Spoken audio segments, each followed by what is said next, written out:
రాష్ట్రంలో SC ST BC OBC హాస్టళ్ల పరిస్థితి గురించి, వాళ్ళ మెస్ ఛార్జీల గురించి చాలా దీనస్థితిని తెలియజేయడానికి ఈ రోజున ఆంధ్రప్రదేశ్ రాష్ట్ర రాజధాని నగరానికి విచ్చేసినటువంటి విద్యార్థులందరికీ కూడా జై భీములు తెలియజేస్తూ చాలా విచారం వ్యక్తం చేస్తున్నాం.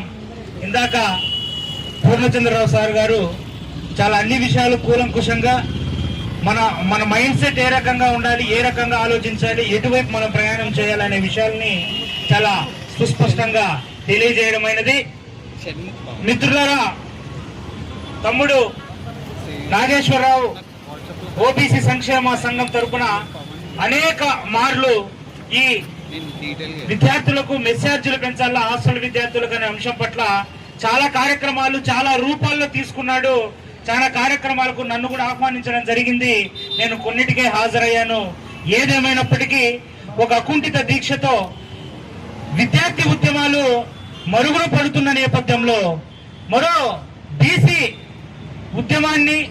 విద్యార్థి ఉద్యమాన్ని ముందుకు తీసుకొస్తున్నటువంటి తమ్ముడు నాగేశ్వరరావు గారికి ప్రత్యేకంగా, వారి బృందానికి నేను బహుజన సేన తరపున ప్రత్యేకంగా ధన్యవాదాలు తెలియజేస్తూ, చాలా దయనీయ పరిస్థితిలో మనం ఉన్నామనే విషయాన్ని మనం గుర్తించాలి.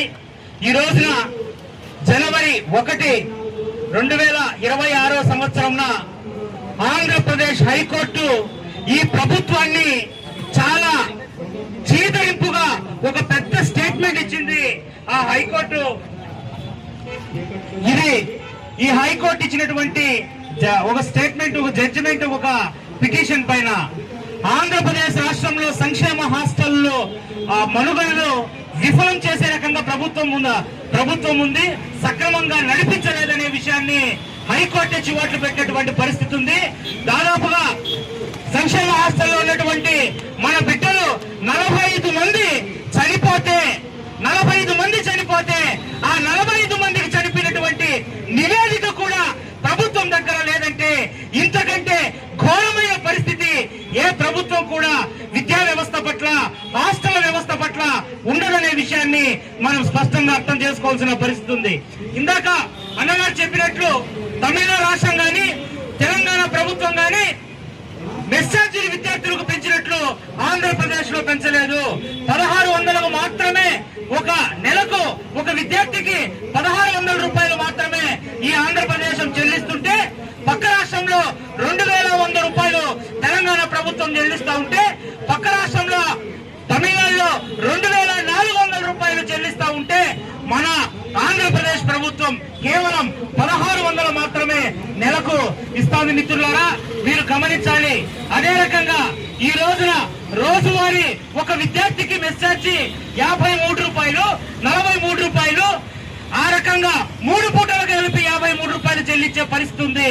కానీ మీరు బాగా గమనించినట్లయితే జైళ్లలో ఖైదీలకు పెడుతున్నటువంటి ఒక రోజు యొక్క 3 పూట్ల ఫుడ్ విలువ, నెలకు వాళ్ళకు ఇచ్చినటువంటి ఫుడ్ విలువ చాలా వ్యత్యాసం ఉందనే విషయాన్ని సుస్పష్టంగా మీకు తెలియజేస్తూ, 1600 రూపాయలు నెలకు మన విద్యార్థులకు పెడుతుంటే, ఖైదీలకు ఈ రాష్ట్రంలో 6700 రూపాయలు ఒక్క నెలకు ఖైదీలకు పెడుతున్నారంటే, ఖైదీల కంటే ఘోరంగా ఈ రోజున సంక్షేమ హాస్టల్లో ఉన్నాయనే విషయం ప్రభుత్వమే తన లెక్కల ద్వారా సుస్పష్టంగా నిస్సిగ్గుగా ఒప్పుకుంటుందనే విషయాన్ని మీరు గుర్తు చేసుకోవాలి.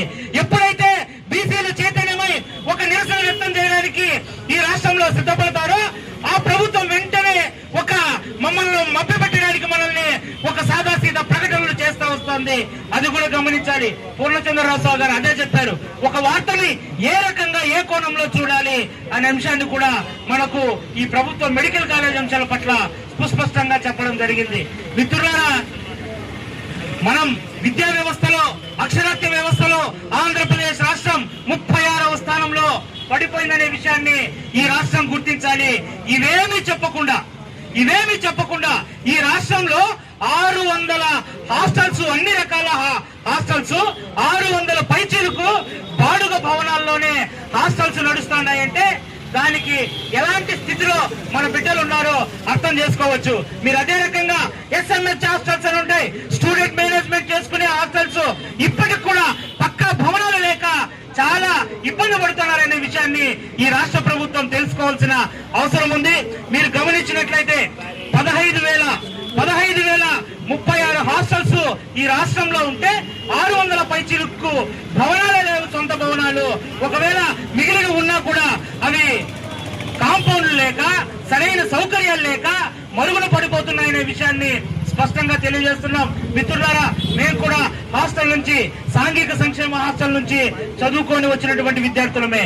హాస్టల్లో విద్యార్థుల పరిస్థితి ఏ రకంగా ఉంటుందో అనుభవాన్ని చూసుకొని వచ్చిన వారమే విషయాన్ని మీకు స్పష్టంగా తెలియజేస్తూ ఈ రాష్ట్రంలో 2025-26 బడ్జెట్ ప్రవేశపెట్టారు. చాలా గొప్పగా బీసీల కోసం 50,021 కోట్లు మనము బీసీ సంక్షేమానికి ప్రవేశపెట్టామని అసెంబ్లీలో వాళ్ళు చాలా గర్వంగా ప్రకటించడం జరిగింది ఈ రాష్ట్ర మంత్రి గారు.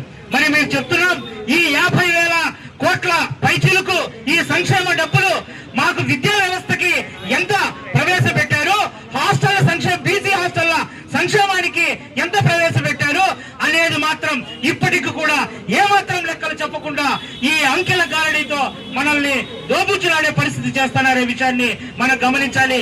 అదే రకంగా ఎస్సీ సప్లై నిధులు కూడా 20,000 కోట్ల పైచీలకు ఎస్సీ సప్లైలు కూడా మేము ఖర్చు చేస్తున్నామని చెప్పేసి ఈ రోజున ప్రభుత్వం ప్రకటనలు చేస్తా ఉంది. కానీ ఎస్సీ ఎస్టీ హాస్టళ్ల పరిస్థితి కూడా, దానికి సప్లైల్లో ఏ రకంగా ఆ హాస్టళ్లకు ఖర్చు పెడతారో, విద్యా వ్యవస్థకు ఖర్చు పెడతారో కూడా సక్రమంగా కూడా ఒక ప్రణాళికబద్ధంగా తెలియచేయలేదనే విషయాన్ని ఈ రాష్ట్ర ప్రజలు, విద్యార్థులు మనం గుర్తించుకోవాల్సిన అవసరం ఉంది.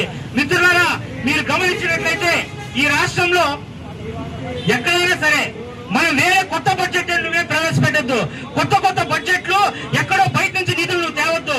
కేవలం మా సంక్షేమం కోసం, ఎస్సీల సంక్షేమం కోసం, ఎస్టీల సంక్షేమం కోసం, బీసీల సంక్షేమం కోసం మీరు బడ్జెట్ లో ఏ నిధులైతే వెచ్చిస్తున్నారో అవి సక్రమంగా మాకు పెడితే చాలనే విషయాన్ని మేము ఈ స్పష్టంగా ప్రభుత్వాన్ని ఈ వేదిక ద్వారా డిమాండ్ చేస్తున్నాం. అదే రకంగా ఇక్కడ కోచింగ్ సెంటర్లు ఉన్నాయి, ప్రభుత్వం నడిపే కోచింగ్ సెంటర్లు ఉన్నాయి.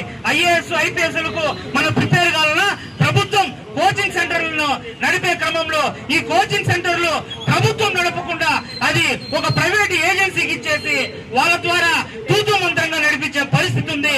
మేము ఖచ్చితంగా ఈ విషయం కూడా విద్యార్థుల తరఫున ఈ కోచింగ్ సెంటర్లు కూడా ప్రభుత్వమే నడిపించే రకంగా దానికి కూడా సముచిత బడ్జెట్ ఏర్పాటు చేసి ఒక పక్కా ప్రణాళిక బిల్డింగ్ లో నడిపించే రకంగా చేయాల్సిన ఆవశ్యకత ఈ రోజున ఉందనే విషయాన్ని సవినయంగా ఈ వేదిక ద్వారా తెలియజేస్తూ, మిత్రులారా, ఏది ఏమైనా కానీ, ఎట్లయినా కానీ ఎస్సీ ఎస్టీ బీసీ విద్యార్థులకు, మైనార్టీలకు మీ అందరికి కూడా ఒక జీవించే హక్కు అనేది భారత రాజ్యాంగం మనకు కల్పించినటువంటి హక్కు. ఆ జీవించే హక్కు కూడా చాలా సౌకర్యవంతంగా జీవించాల్సిన అవసరం ఉంది. మంచి పౌష్టిక ఆహారాన్ని కూడా తీసుకోవాల్సిన అవసరం ఉంది. ఇది ఎవరో ఇచ్చే భిక్ష కాదు, ఇది మాకు రావాల్సిన హక్కుగా మేము భావిస్తూ, ఖైదీల కంటే ఘోరంగా మాకు అన్నం పెడుతున్నా, ఖైదీల కంటే ఘోరంగా మాకు సౌకర్యాలు కల్పిస్తున్నా, ఖైదీల కంటే ఘోరంగా పౌష్టికాహారాన్ని అందించకుండా ఉండే ఈ ప్రభుత్వాన్ని మేము ఖచ్చితంగా నిలదీస్తున్నాం. ఈ వేదిక ద్వారా ఖచ్చితంగా మెస్ ఛార్జీలు 3,000 రూపాయలకు ఖచ్చితంగా పెంచాలనేది మనం ఈ డిమాండ్ ఎక్స్పోజ్ చేసి ప్రభుత్వానికి చెప్పాల్సిన అవసరం ఉందనే విషయాన్ని సవినయంగా విజ్ఞప్తి చేస్తూ, ఓబీసీ విద్యార్థి సంక్షేమ సంఘం ఈ మెస్ ఛార్జీల విషయంలో, విద్యార్థుల విషయంలో తీసుకునే నిర్ణయాలకు బహుజన సేన తప్పకుండా సంపూర్ణ మద్దతును కూడా తెలియజేస్తుందని సవినయంగా తెలియజేస్తూ, జై భీమ్, జై భీమ్, జై భారత్.